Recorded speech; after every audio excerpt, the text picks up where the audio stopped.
Muy buenos días a todos los asistentes a la novena Semana Internacional de Ciencia, Tecnología e Innovación en la ciudad de Cúcuta. Muchas gracias a la Universidad Francisco de Paula Santander por haberme invitado a hacer presentación de este trabajo titulado Sensaciones que experimentan los participantes en ambientes virtuales de formación. Soy Marixa Elena Tuizo Azusa, doctora en Ciencias de la Educación y en este momento adscrita al Centro de Servicios de Salud de la Regional Antioquia, Servicio Nacional de Aprendizaje SENA. De verdad es un gusto para mí estar con ustedes y ojalá disfruten de este trabajo como yo lo he hecho. Desde mi rol como docente, investigadora y líder del Grupo de Investigación Ciencia, Tecnología e Innovación en Salud, me ha tocado abordar diferentes problemáticas, pero una línea en la cual me he enfocado fuertemente ha sido la de los entornos virtuales de aprendizaje o ambientes de formación virtual. En esa medida, he podido encontrar que hay un inconveniente en cuanto a la relación docente-aprendiz o docente-estudiante. Y hay que mirar mucho el tema de los ejes en los cuales se mueve ese docente. Ahí es donde empieza o radica el primer problema. Se ha enfocado mucho la educación virtual, ya sea e-learning o be-learning, desde el punto de vista tecnológico, técnico-disciplinar y didáctico. ¿Qué significa eso? Que siempre se han construido los cursos de manera muy dedicada en cuanto a que las herramientas tecnológicas estén dispuestas a uso del estudiante, pero que también esas estrategias didácticas puedan o permitan a él un aprendizaje de alguna manera autónomo. Y por ahí, digamos, colateralmente también el punto de vista de lo técnico-disciplinar, el dominio de la disciplina, de los conocimientos, de los contenidos que han de impartirse. Es así como se han ido desconociendo entonces que hay otros componentes fundamentales en el tema de esa relación docente-estudiante, tales como el componente pedagógico, que si bien sí es cierto, pues se mueve a través de todo lo que sería el fundamento de la institución de educación superior que avala esa formación. Se deja de lado que no simplemente una teoría, sino que esa teoría tiene que ser llevada a la práctica. Así encontramos entonces también que en el componente ético-axiológico aquí se juega un papel muy importante y que la investigación también ha de tener una relevancia en consonancia con lo socioafectivo. Este último punto es, digamos, lo clave, donde se ha encontrado que ha habido la mayor dificultad. En razón de eso surge una investigación enfocada a determinar cuáles son esas sensaciones que experimentan los participantes en los entornos virtuales de aprendizaje, es decir, qué sensaciones experimentan ellos en los cursos virtuales. Y llevado esto entonces a plantearse un objetivo general tal como develar las sensaciones positivas y negativas que se experimentan en los ambientes virtuales de formación y de aquí en adelante AVF. Vamos entonces a encontrar que en una praxis sociodiscursiva en educación superior, ABA, se dan diferentes dimensiones. Pasamos entonces a ver dónde está la raíz de este problema que lo justifica. Bien, podríamos decir entonces que hay tres aspectos fundamentales que justifican este trabajo: lo teórico, lo metodológico y lo práctico. En primer lugar, hemos de decir que se abordó de manera rigurosa el problema socioeducativo, dándole entonces pertinencia y trascendencia a lo que ocurre en realidad y que en algunos contextos puede ser trivializado. Se aborda entonces de una perspectiva humana, religante, muy poco usual en este tipo de investigaciones de naturaleza tecnológica o enfocadas hacia lo tecnológico. A nivel de lo metodológico, encontramos que el trabajo se pudo desarrollar desde un punto de vista de la complementariedad y la unidad necesaria en los enfoques, desde una clave como enfoque cualitativo, pero sin desconocer que puede haber otras perspectivas o aristas de la problemática. Se tomaron entonces técnicas de análisis del discurso, ciberpragmática y la etnografía virtual, dándole entonces vida a ese contexto problemático a través también de estrategias de investigación cualitativa tales como la triangulación de perspectivas, de fuentes y de técnicas. Se puede decir entonces que hablamos de un diseño focalizado en la etnometodología, teniendo en cuenta que un entorno virtual, una comunidad virtual de aprendizaje no es más que ese recurso, esa organización de personas que se pueden dar hacia un objetivo común. A nivel práctico, tendríamos entonces una propuesta de una ruta de autoformación y actualización para el tutor virtual.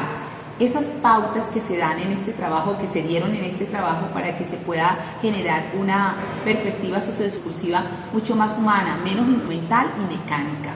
Esas estrategias que permitieran minimizar la sensación de soledad, aislamiento y desmotivación.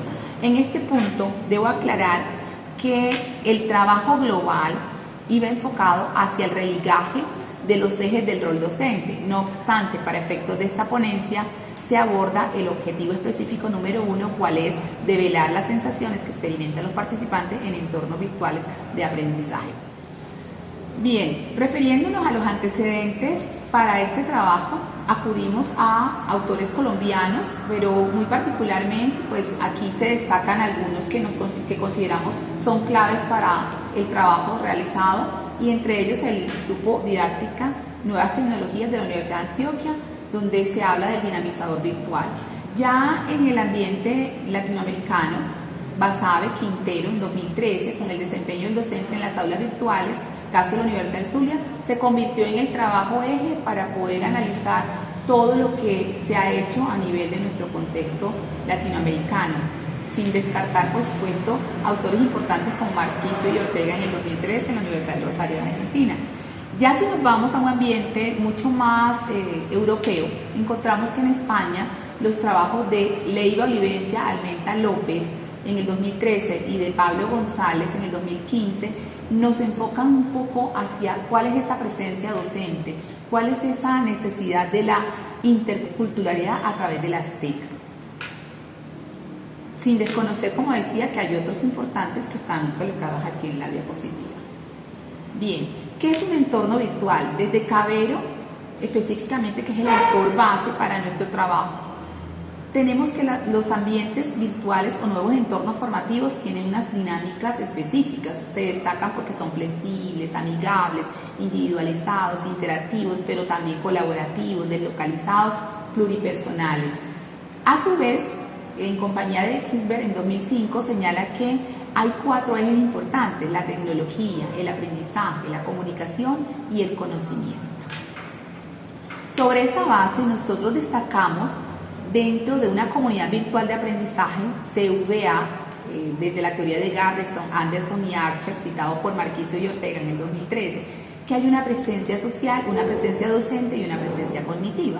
La presencia docente, por supuesto, tiene que ver con lo que es el eje del docente como, digamos, como formador. La presencia cognitiva en cuanto a la aprehensión de la información por parte de los estudiantes, y lo que más nos interesó, que es la presencia social, desde esa expresión afectiva, comunicación abierta y la cohesión que debe existir en el grupo o la comunidad virtual de aprendizaje.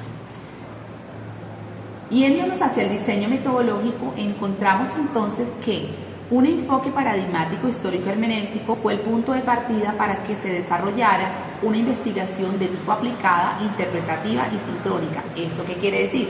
Interpretar el fenómeno desde su contexto, es decir, desde la propia vida que tiene una comunidad virtual de aprendizaje, y hacerlo desde un punto determinado, no mirando el problema a lo largo de la historia. Para ello se acudió a cursos o programas virtuales, ya sea desde metodología e-learning o metodología B-learning. La e-learning, por supuesto, plena virtualidad, y la B-learning, combinación entre lo virtual y lo presencial.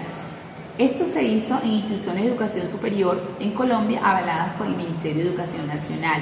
Para ello se consideró importante tomar la base inductiva, el método inductivo, y se generaron 4 etapas específicas. Se parte de una contextualización de los grupos poblacionales, la categorización, que es destacar que era lo más importante en la información recogida, la triangulación entre las diferentes fuentes, técnicas y perspectivas, para llegar a una estructura teórica que diera, base a lo que es nuestra propuesta, que en realidad es una tesis doctoral, que fue enfocada hacia religar los ejes del rol docente.